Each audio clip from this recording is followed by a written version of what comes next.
A partir desse momento, estaremos transmitindo para a comunidade espírita de Ponte Nova e região, palestra realizada por Fernando Martins, com o tema Vós sois o sal da terra e luz do mundo, da Fraternidade Espírita Irmão Fritz. Boa noite a todos. Queridos irmãos em Cristo, uma boa noite a todos. Agradecemos a oportunidade de aqui estarmos para podermos dissertar sobre os ensinamentos do nosso Mestre Jesus Cristo. O tema de hoje está contido no Evangelho de Mateus. E vamos estudar o que disse Jesus quando falou aos seus discípulos, que vós sois o sal da terra e a luz do mundo. Todos nós sabemos que o sal é que dá sabor aos alimentos e que a luz é aquela que guia a humanidade na sua vida. Basta que nós paremos para a pequena observação e notaremos o quanto esta verdade é presente em nossas vidas. Desde o nosso renascimento no plano terrestre, nós podemos sentir latentes em nossas vidas o quanto esta afirmação de Jesus tem se manifestado em nossa vida. Nós crescemos recebendo as influências dos nossos pais. Quando passamos a conviver com os amigos, recebemos também a influência dos mesmos. Depois passamos a receber de nossos professores e assim por diante. Nesta trajetória, nós também influenciamos outras pessoas com o nosso modo de ser, com o nosso modo de agir, com o nosso modo de reagir. Em todos esses momentos, nós estamos sendo temperados e somos também temperos. Daí a importância de uma boa formação, de uma boa educação, porque o nosso objetivo maior ao reencarnarmos é adquirir progresso e elevação espiritual. E vai depender muito da forma como nós temperamos, como nós recebemos esse tempero, para que nós consigamos esse progresso e essa elevação espiritual. Para quê? Para que nós não percamos a oportunidade da reencarnação. Porque nós sabemos muito bem que a reencarnação é uma questão de justiça.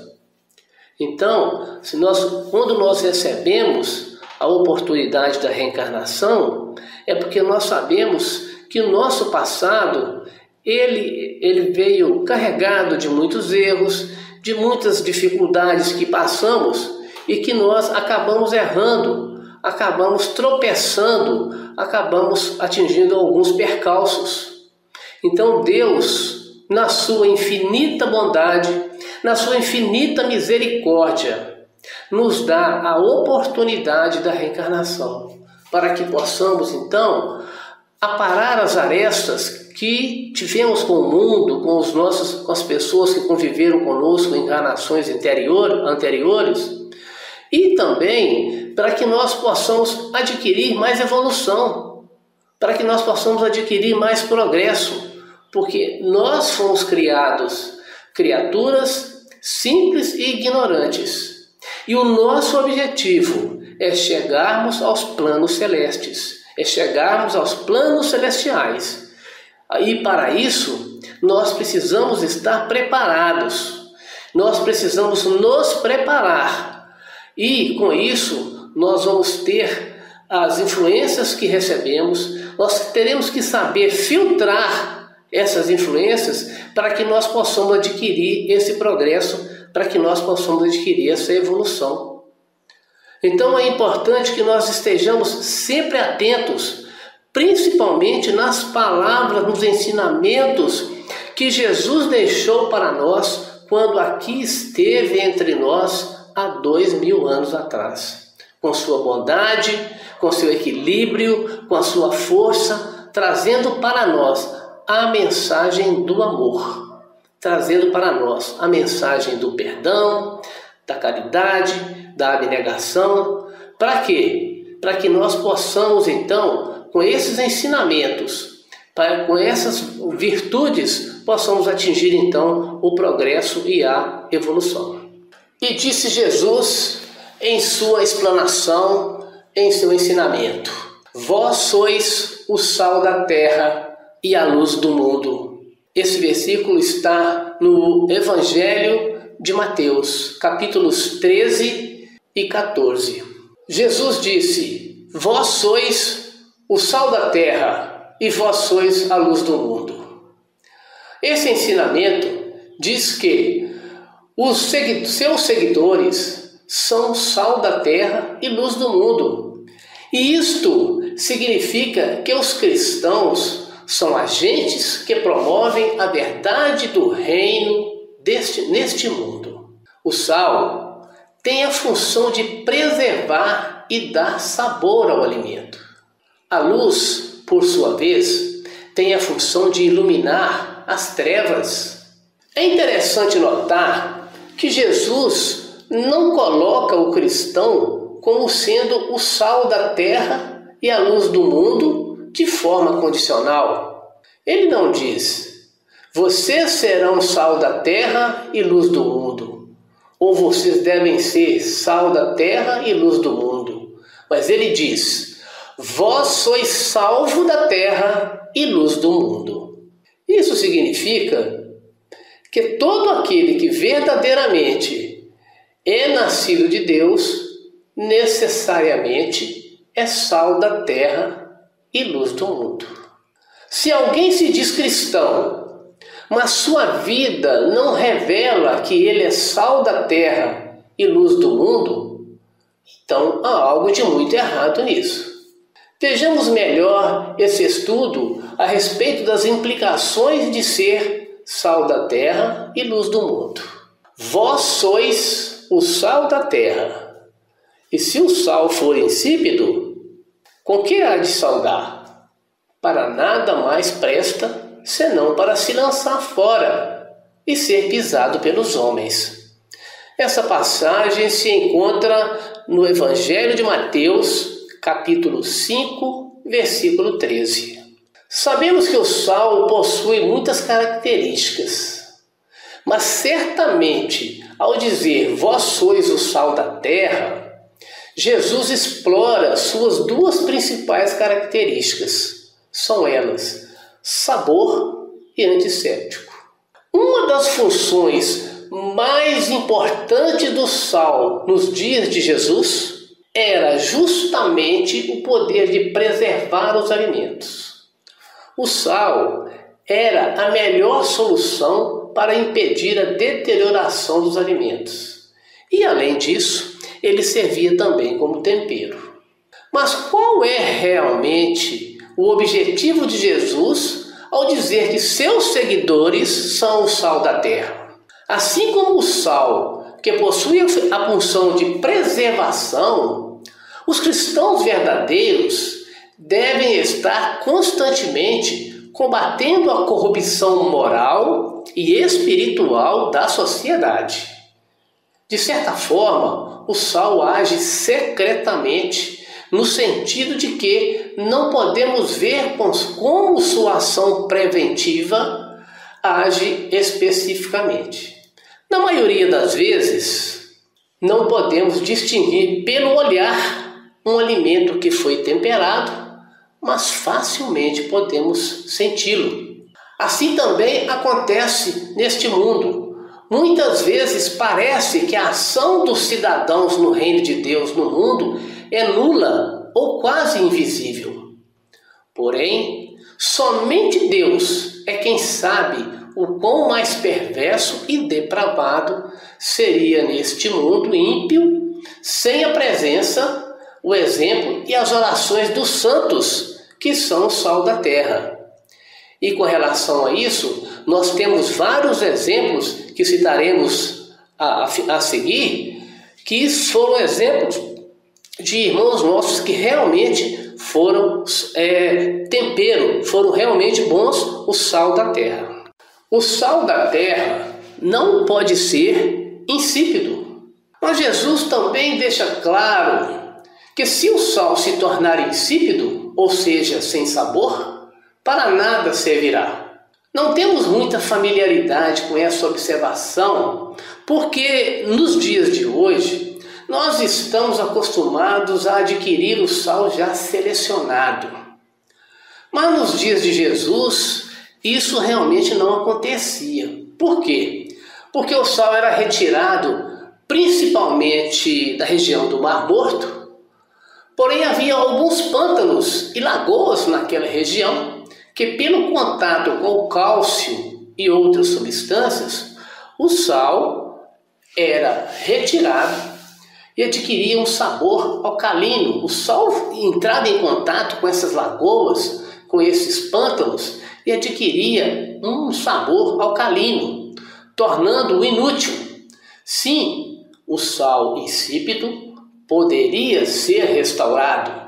Naquela época, havia muitos fariseus que se orgulhavam de sua religiosidade e legalismo. Mas nada disso tinha qualquer coisa a ver com a verdadeira essência das escrituras anunciadas pelos antigos profetas. Esses religiosos tinham se misturado, perdido o sabor e não serviam para mais nada, a não ser para lançados fora. Isso consta no Evangelho de Mateus, capítulo 8, versículo 12.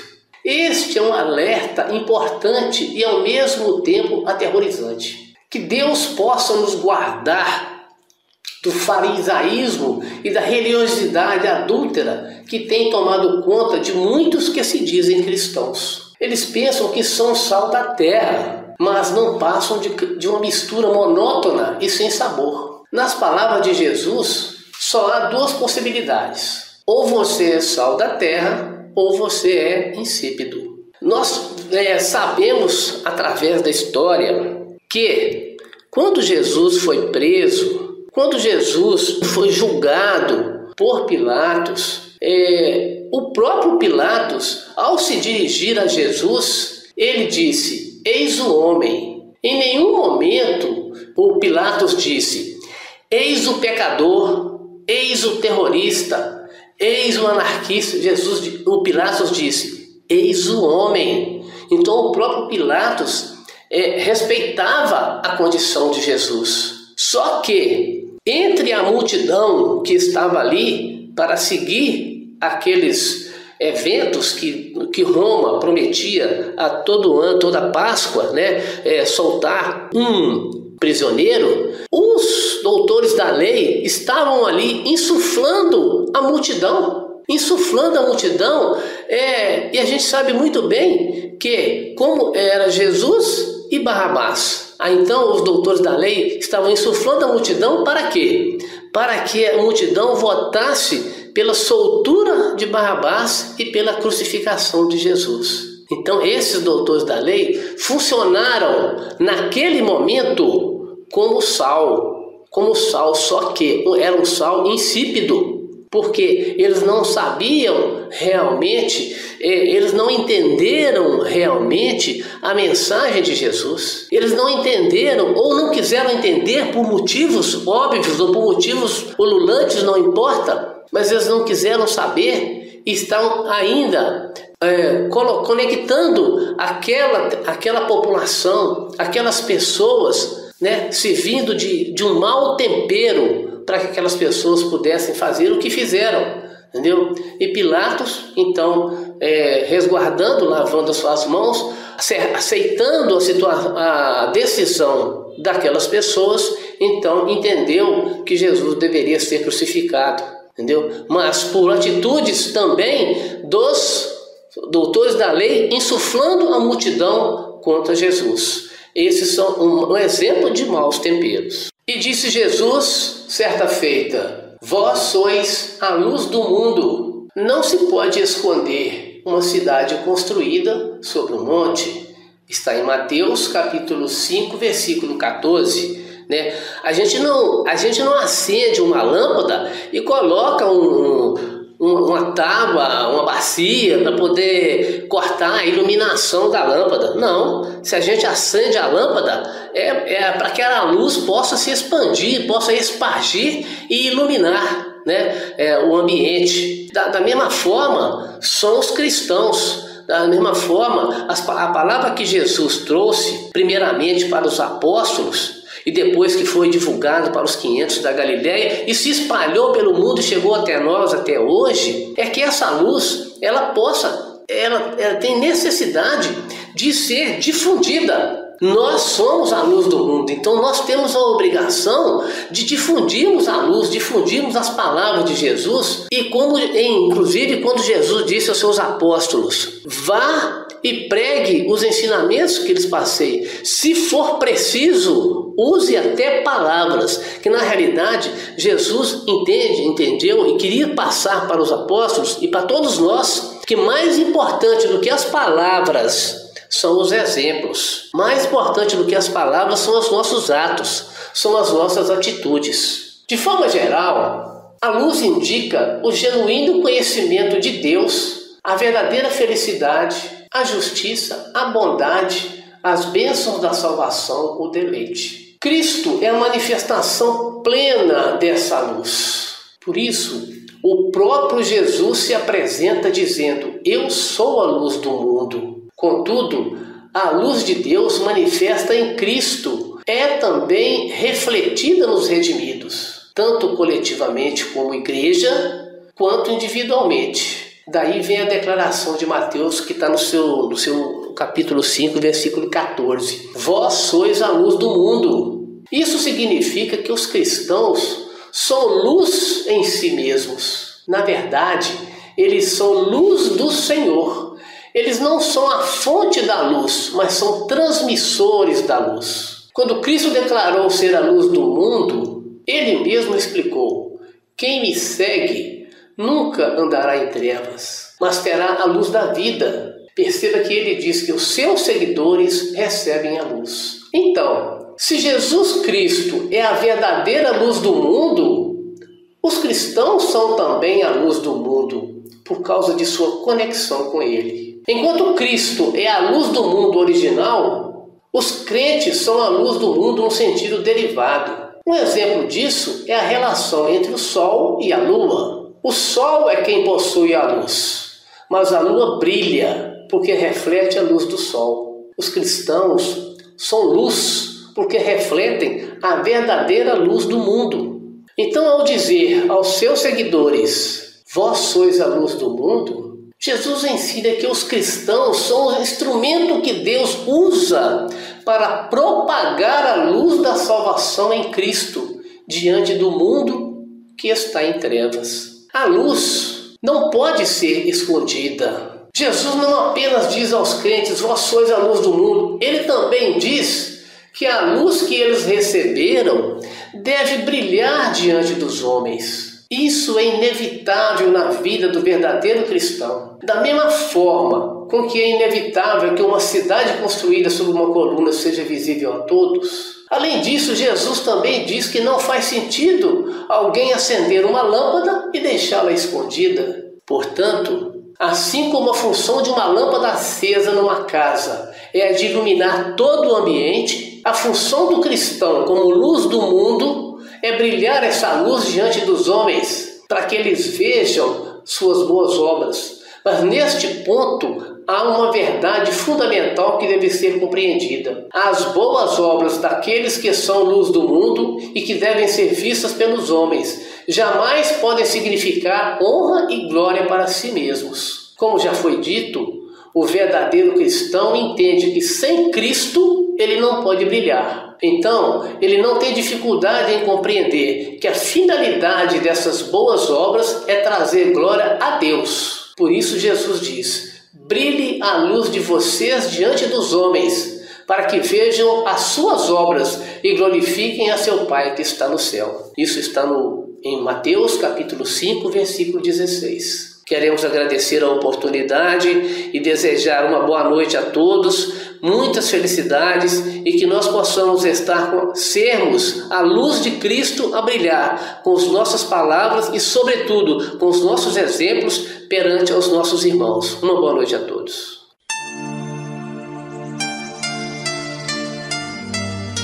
Termina aqui a palestra da Fraternidade Espírita Irmão Fritz. Boa noite.